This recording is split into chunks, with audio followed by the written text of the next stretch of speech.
Amateur Traveler is in its 20th year now, but can you imagine if I had people on the show who had never been to the destination, but had just read about it or seen a movie about it?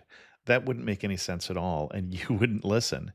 We all know how important it is to receive advice from people who know a destination to get the most authentic local experience.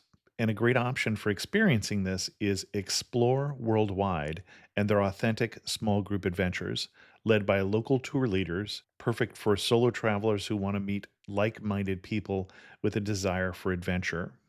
I'm often an independent traveler, but two of my last three trips were with small group tours because they organize everything and it's a lot easier. If you want to recreate the tour I did to Malta, they have a Malta and Gozo Discovery Tour. I'm intrigued by one of their tours called A Taste of Sicily. The company again is Explore Worldwide, and visit exploreworldwide.com to learn more. And thanks to Explore Worldwide for sponsoring this episode of Amateur Traveler. This episode of Amateur Traveler is sponsored by DK Eyewitness Travel Guides. These colorful guidebooks are filled with great information and are one of my favorite guidebooks. I have 25 of them right here on my bookshelf. Learn more at dk.com. I got my bags packed and on a roll. I'm heading out there and I'm ready to go. I'm looking real good in my passport photo. Amateur Traveler, episode 464. Today, the Amateur Traveler talks about 10,000 years of human habitation, the Civil War, white sauce, barbecue sauce, and rockets as we go to the Tennessee Valley in Tennessee and Alabama. Maybe not today. Welcome to the Amateur Traveler. I'm your host, Chris Christensen. As I do that little preview of the show, I do wonder if some of you try and guess what place we're going to talk about and if you got the Tennessee Valley for today's show. If not, you'll be able to next time. We're going to talk a little more about our sponsors later on, but first, let's talk about the Tennessee Valley. I'd like to welcome back to the show Chuck Prevatte from foodwinebeertravel.com, who has come to talk to us about the Tennessee River Valley. Chuck, welcome back to the show. Thanks, Chris. Good to be back. And I say welcome back to the show. Chuck was in episode 250, I think we decided, on the Gulf Coast of Florida and has written 15 or 16 different posts for the Amateur Traveler, including a lot of book reviews. So I appreciate that. Can you put the Tennessee River Valley on the map for us? We're not always in Tennessee, in the Tennessee River Valley. I know that much. No, we're not. Tennessee River runs from the western side of the Appalachian Mountains down through southeast Tennessee into and through all the way through North Alabama, and then swings back north up through Tennessee and comes in and meets the Ohio River at about Paducah, Kentucky. Okay. So why should one go to the Tennessee River Valley? The Tennessee Valley is really kind of the snapshot of the South and kind of its past, its present, and its future. We talk about in Tennessee the Appalachia and the history that is there, people coming across the mountains initially. Then you move down through the 1940s and the development of the Tennessee Valley Authority, which brought electricity to the area. And then you move down into the Huntsville area, where NASA has a huge facility, the George C. Marshall Space Flight Center, where they do the daily operational control of the International Space Station, did most of the development on the Hubble Space Telescope, and shuttle was all managed out of Marshall Space Flight Center. Okay. And what kind of itinerary would you recommend for tackling this valley? When I thought about this, I thought we'd start in southeast Tennessee, in a little area, strange enough, called Ducktown. Okay. There's also a turtle town and a dog town in the same vicinity. I've actually heard of Dogtown, but I had not heard of Ducktown. What I recommend is you spend a day rafting on the Ocoee River. It was the site of the 1996 Olympic whitewater competition. It's a great, fun family trip. Kids 8 or 9 years old and up can do it. It's not, especially the upper Ocoee, is not all that technical. You can do full day trips and do the whole 8 or 10 miles of the river, or a half day trip. And I'd recommend you use one or two outfitters up there, the Ocoee Adventure Center or the Ocoee Outpost of the Nantahala Outdoor Center. Both primo professional operations. You'll have a great time. The middle section of the Ocoee River's got 18 class 3 or higher rapids. It's a lot of fun. And Ducktown, first of all, has nothing to do with Duck Dynasty. No, But do you know why it's called Ducktown? I don't off the top of my head. When you're in the area there, if you get time, go up to the Ducktown Basin Museum. The whole area up there is actually referred to as the Copper Basin, where during the 1890s through, probably 1970s, there were a number of copper mines in operation and a smelting operation there. And the Basin Museum is built around one of the old abandoned copper mines. Kind of show you the whole history of the area and the problems that the copper mining and smelting caused. For a number of years, downwind from that area was almost barren from the acid rain from the copper smelting operation. Well, and in answer to my previous question, apparently Ducktown by tradition was named after the Cherokee leader named Chief Duck.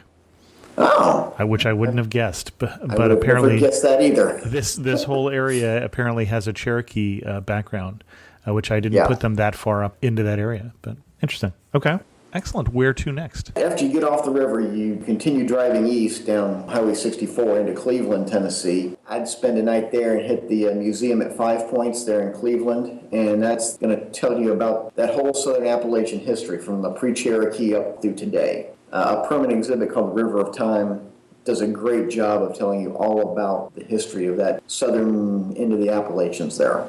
Interesting. Okay. And while you're in Cleveland, go to a place called Gardner's Market in downtown Cleveland for lunch. The guy that owns this immigrated to the United States from England, and it is a semi-traditional British market here in downtown Cleveland, Tennessee. Makes great sandwiches, though. When you say a British market, I don't know that I can picture what makes a market look British besides having better tea or something. I say a British market. I said that because he's British. Okay. But it's all pictures of the Queen and... Got it. Okay. all. Okay. Anything particular we should order while we're there? I was always partial to the roast beef sandwiches, but... Okay. I mean, I never had anything bad, so... Well, there's a reason why the British soldiers were known as beef eaters, so... This is true. That works out well. Excellent. Where to next? To the southeast, down into Chatanooga. There you can spend a couple of days, 3 days, 4 days, whatever you want there. I mean, there's all kinds of stuff to do there. In particular, the Bluffview Arts District, which is a collection of little art galleries and coffee shops all up on the bluff overlooking the Tennessee River. Okay. There's sculpture gardens, and there's also the Tennessee Aquarium there, which focused on the aquatics of the Tennessee River. Mm-hmm. You go in and ride escalator up, and you start at the top and work your way down through the building. And so up at the top is an aviary where they have all the bird life of the river, and then you work your way down through the levels of the river till you get down at the bottom, and you're looking at channel catfish and the things that live in the deep water channels of the river. Interesting. It's pretty neat the way they did it. I love a well-presented museum. It gives you an idea of how things should be to me.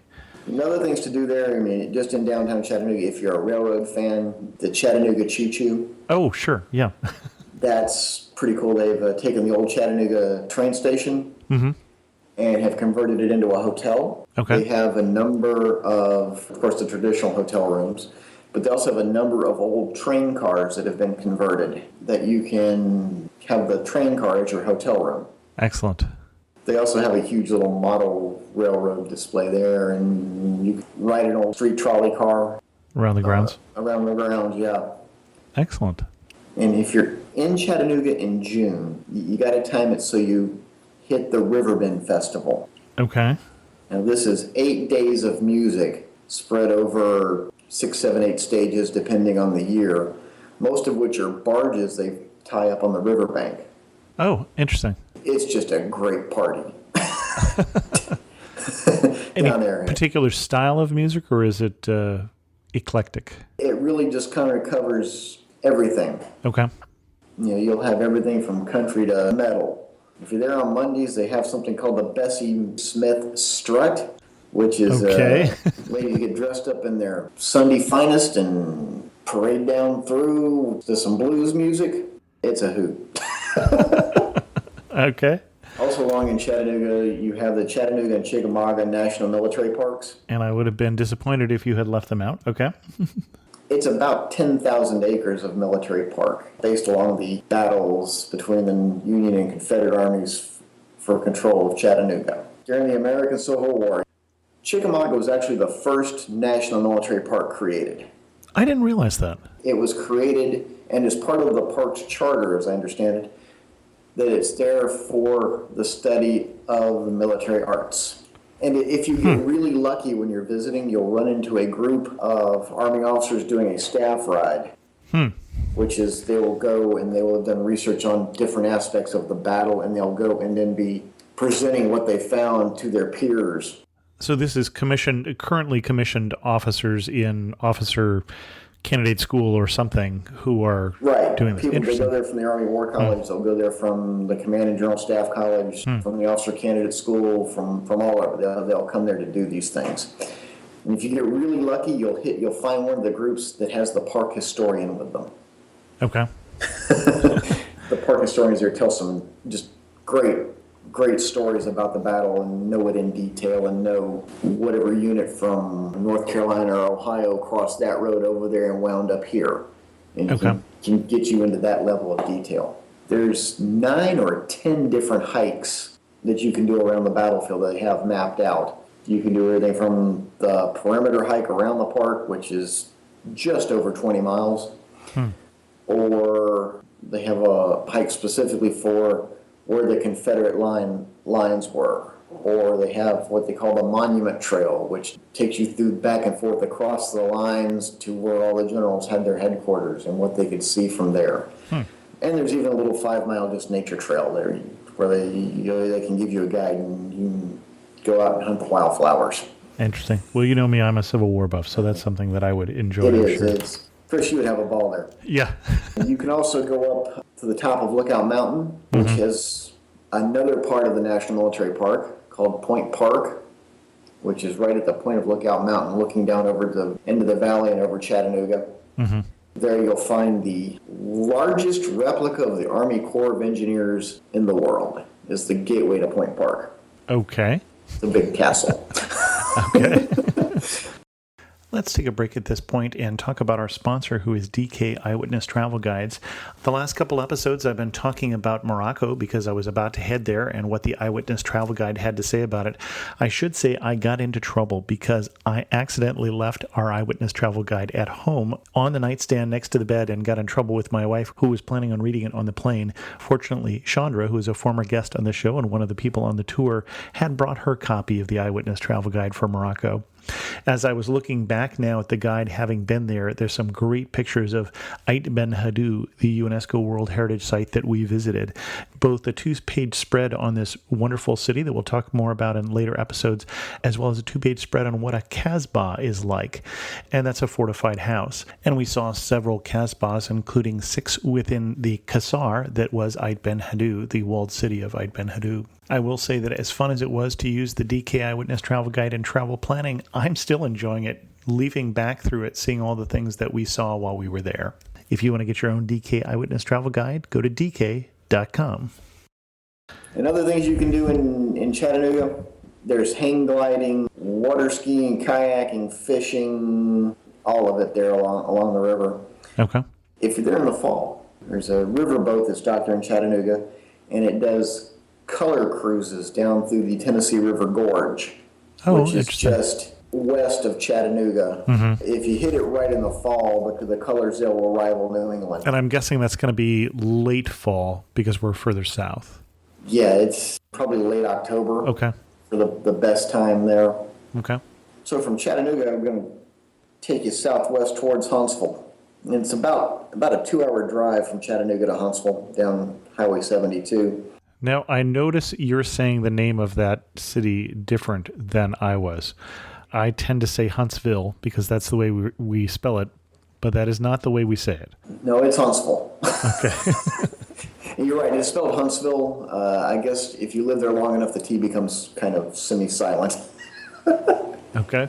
And that VILLE sounds like VUL to me. Yeah. Okay. First place to stop is Russell Cave National Monument, a little national park unit there in northern Jackson County. It's an archaeological site. They've got about 10,000 years of human record in the caves, where people have lived on and off. And human record drawings or artifacts or? Just artifacts Okay. that they've uncovered living there.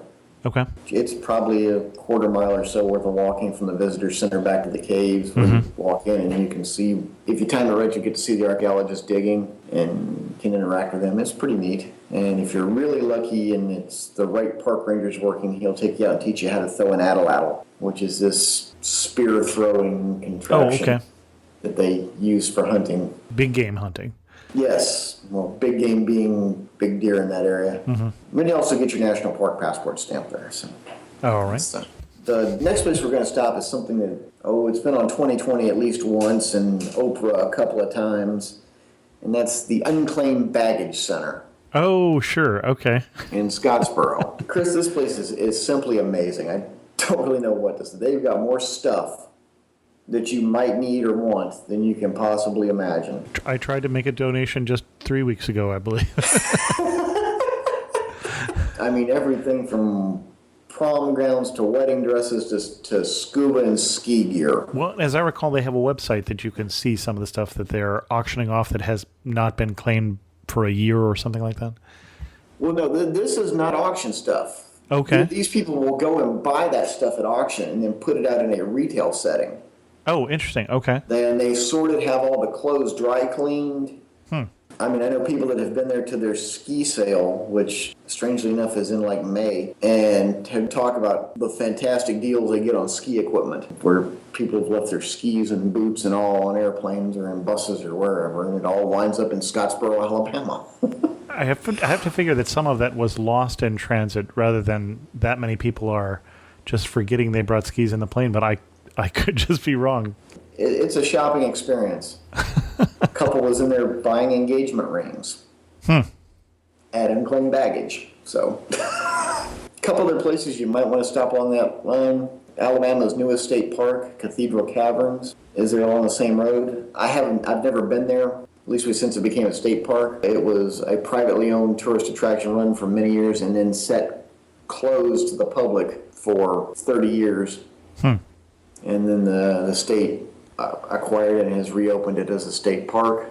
We got to back up to Tennessee for just a minute. If you like cooking in cast iron, the Lodge Cast Iron Factory is in South Pittsburgh, Tennessee, which is where you'll get off to turn into Alabama. And they have a factory outlet store there. If you need new cast iron cookware, that's the place to go. That might work better if we're on a road trip rather than having to put it back in our luggage and get back in the airplane. But they might, but unless we want to end up with our luggage in Scottsboro, potentially, that's the other possibility. That is a possibility, but I think they ship. Oh, okay, all right. So on down into Huntsville, the must-see thing to see in Huntsville while you're there, of course, is the U.S. Space and Rocket Center. It's also an official NASA visitor center. You can see the entire history of the U.S. space program in one place, starting from Robert Goddard building rockets and shooting them off in snow-covered fields, up through Shuttle and now Orion as they're getting ready for that program.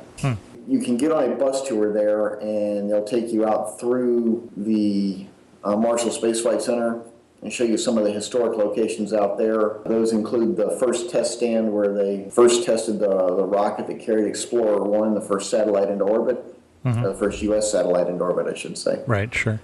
On down to the test stands where they did the engine development and testing of the Saturn's F1 engines, and then where the first time they mated a shuttle with its external boosters and test fired the entire system as one there. I'll tell you that living in Huntsville during all that was great. When they'd fire off a set of the Saturn V engines, it would show up on the Richter scale. it would literally shake the entire town. Well, and my impression is that because of the Space Flight Center, that Huntsville is not your typical town in the area. No, it's not. For one thing, you can't say as a regular expression in Huntsville, it's not like it's rocket science, because your neighbor That actually is very true. may be a rocket scientist. It actually is rocket science there. That's right. Yes, in fact, there's T-shirts that say that. Huntsville is a very forward city when it comes to technology. There's open Wi-Fi in most of the downtown. If it's a technology company, it at least has an office in Huntsville. Boeing has a huge Mm-hmm. operation there. Just about every aerospace company you can name does. The University of Alabama in Huntsville that has a huge optics department where they do developmental work on precision optics and precision optical engineering. I don't know if this is still true or not. At one time there was a stat published that said there are more people with PhDs and master's degrees in Huntsville than there were in Boston. Okay. And their logic was, well, everybody went to MIT to get their PhD and then they come to Huntsville to work because the weather was better. That was a slogan there for a while. One thing I looked for but couldn't find was why the Space Flight Center ended up in Huntsville. I'm assuming some powerful senator was there, but I don't know for sure. In the 1940s, the Army established Redstone Arsenal, Okay. which is there in Huntsville. Mm-hmm. And it's named after the redstone refers to the red clay soil. Okay. It is hard as a brick. So the Redstone rocket that carried, I want to say, Mercury into orbit is named after the arsenal then? Yes, it was developed and tested and built there. Okay. At the end of World War II, when they were looking for places to bring the German scientist, Right. Dr. von Braun and his group over, they came to Huntsville, to Redstone Arsenal. Okay. And then the Marshall Space Flight Center grew out of the fact that they were all there. I figured there was something there before Marshall, but I didn't catch on that it was the Redstone Arsenal. Okay. The Marshall Space Flight Center is technically on Redstone Arsenal. The other thing at the Space and Rocket Center that you want to see, of course, is while you're there, take a look out and you can see the Space Camp training area. Okay, sure. That's a great thing, highly recommended for anybody that wants to go. I've been, and so far 2 of my kids have been.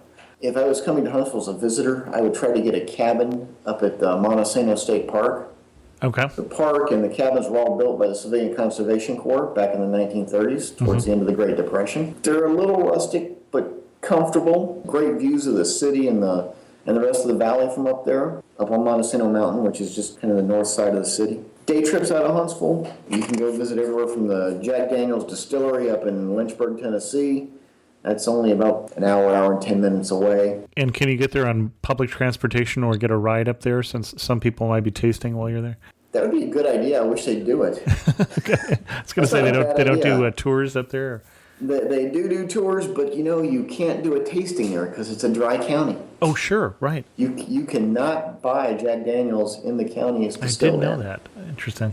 Take a look at downtown Lynchburg. I mean, it's kind of neat. All kinds of little shops and all have cropped up because of the people who stop by to tour the distillery.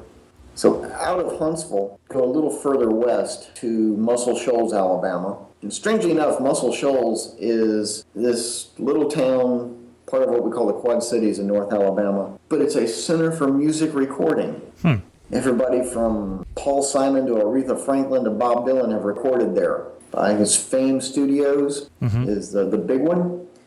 But if you're into music history, it's a little version of the recording studios in Nashville and all are down here in Muscle Shoals. And it really came out of that because the artists wanted to get away from Nashville to record and come someplace where they could kind of work in peace. And it wound up in Muscle Shoals. It used to be strange driving through there, and you'd see tour buses parked out in John Denver and Leonard Skinner and all kinds of names that you see. Back when you used to have them on the front of their tour buses, and you'd never know who you'd run into. You go sit down in one of the little diners to eat. While you're there, also back in Decatur, Alabama, you need to, if you want a place to eat, you can go get some world famous Big Bob Gibson's barbecue. Okay. It has a number of trophies from Memphis and May. Biggest thing they're famous for is barbecue chicken and white barbecue sauce. White barbecue sauce. White barbecue sauce. Well, I thought I knew all the styles of barbecue sauce in the U.S., and I don't know a white barbecue sauce. It's a mayonnaise-based sauce with horseradish and generally white wine vinegar in it. Used a lot on chicken, turkey, poultry, that kind of thing. Gibson's barbecue the chicken's fantastic. That is out of this world. Now, you gave us a time of the year to go to Chattanooga. Is there a similar festival or something that you should really be in Huntsville at that time? There's really a couple of them. I think if you're there in the spring in May, you can find out what weekend that Panoply is going on. It's called Panoply of the Arts, and it's in Big Spring Park, downtown Huntsville. And there will be everything from ballet and bagpipe music to painting and sidewalk art, and every night ends with a fireworks and laser show. Okay. In the fall, they'll have what they call Big Spring Jam, which is 3 days of kind of back-to-back-to-back bands, and they'll cover kind of all the genres in that also. Excellent. Do we have another stop on your itinerary here? Or? The Walls of Jericho. Now, I want to say the Walls of Jericho are in the Middle East, although they fell down, as I recall, from Sunday school. Well, yes, those did. These have not yet. The Walls of Jericho are put on 21,000 acres of nature preserve run by the Nature Conservancy. And where is this? It's in northeast Alabama and up into southern Tennessee.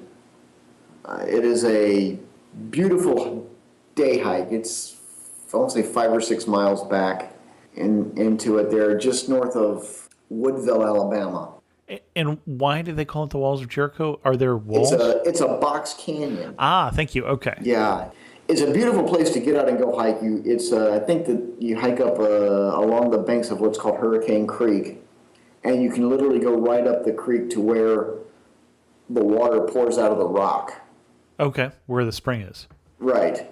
It's just a beautiful out in nature hike. If you like hiking, looking for birds, that kind of thing, that's probably one of the best places to do it in northeast Alabama. Excellent. So you're standing in the prettiest spot in all the Tennessee Valley. Where are you standing? What are you looking at? I'm going to give you 2, actually. Okay. Because they're both mountain views. Number 1 being what is the third overlook, or referred to as the third overlook, off Highway 64 going up the Ocoee Gorge, looking out over the Ocoee River. Okay. So literally from town, count 3 overlooks and stop there. Yeah, if you start at the bottom of the Ocoee Gorge going up, it's the third overlook. Okay. If you're going up the hill, it's just before you get to Ducktown. Looking at over, it's just a drop-dead gorgeous view from up there. And the second one would be up at a place called Burritt Museum and Park. They're in Huntsville, looking south out over the city of Huntsville at night. Okay. So we got one for the daytime and one for night. Okay. Yes. Cool. What's going to surprise me about the Tennessee Valley? Lots of little things you would never expect.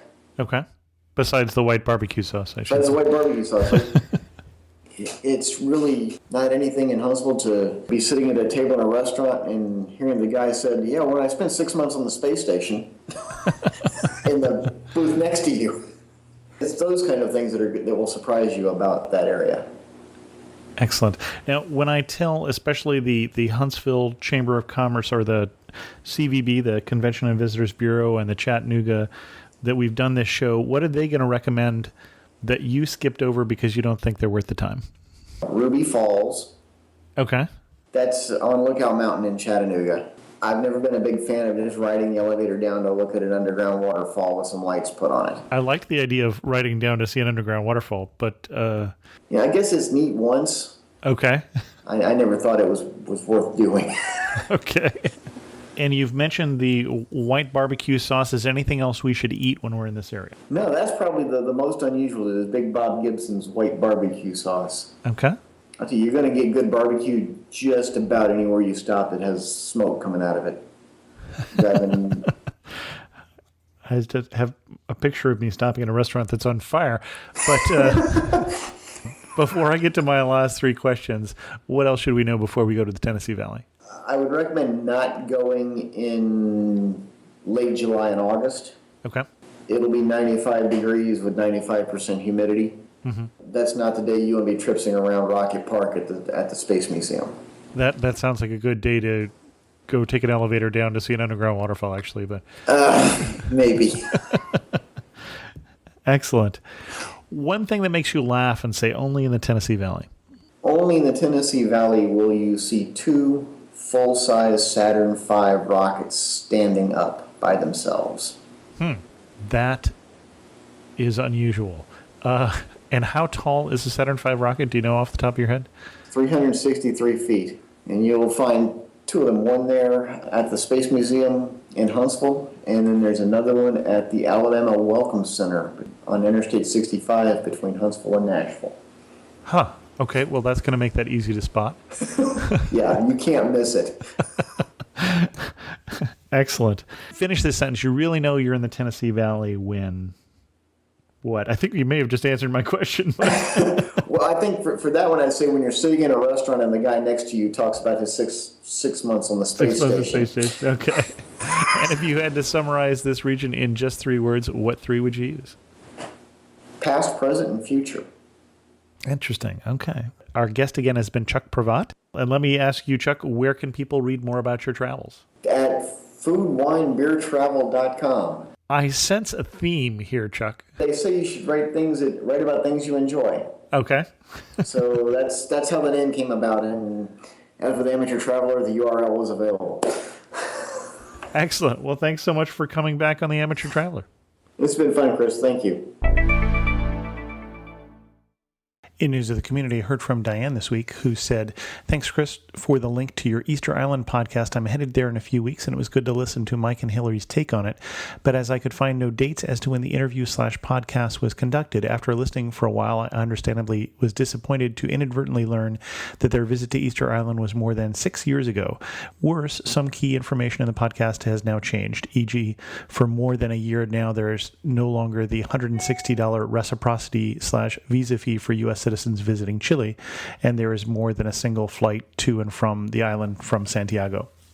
I know that many bloggers prefer not to date their posts or podcasts, presumably to make their content seem ever fresh, but when it comes to travel info, not knowing how old the resource is can be a serious problem for those seeking info for a current trip they're planning. You also talked about a photo contest and an Egypt tour on November 5th in the podcast, but now I'm sure that too is obsolete.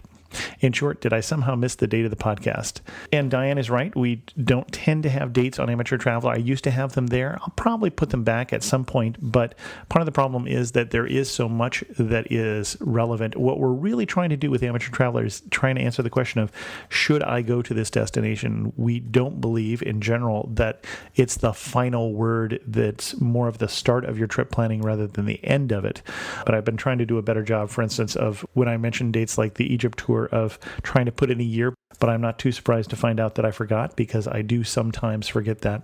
I'm curious what you think. Dates or no dates on the podcast? I also heard from Kathy. Still people are talking about that North Carolina podcast. And I'm going to skip over the part that we already talked about in previous comments, that we failed to mention the Great Smoky Mountains, because we've already talked about there's a separate episode on that. Kathy also recommended Old Salem, well above Billy Graham NASCAR, and Winston-Salem is on I-40, which gives you a straight shot from Asheville through to Raleigh and on to Williamton and Wrightsville Beach.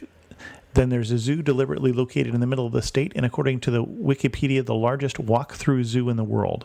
The famous potteries around Seagrove, notably Jugtown, and the golf courses around Pinehurst. I guess the real problem is there's a lot more in North Carolina than you can cover in one program. Kathy, you are so right. And Kathy says the best Eastern-style barbecue is Allen & Sons just outside of Chapel Hill. The dessert of choice would be pecan or pumpkin pie. Kathy, thanks for your feedback. And Kathy left that as a comment on the episode on North Carolina. So if you're planning on going, you can take a look at that as well. With that, we're going to end this episode of The Amateur Traveler. I haven't mentioned it in a while, but I'd love a review of the show if you've never reviewed it. One of the best ways that people have of finding the show is that shows that have higher reviews, either in iTunes or Stitcher or wherever you're listening to, are more likely to be found. So if you're enjoying the show, please let others know. If you have questions, send an email to host@amateurtraveler.com, or better yet, leave a comment on this episode at amateurtraveler.com. You can also follow me on Twitter or Instagram at Chris2X. And as always, thanks so much for listening.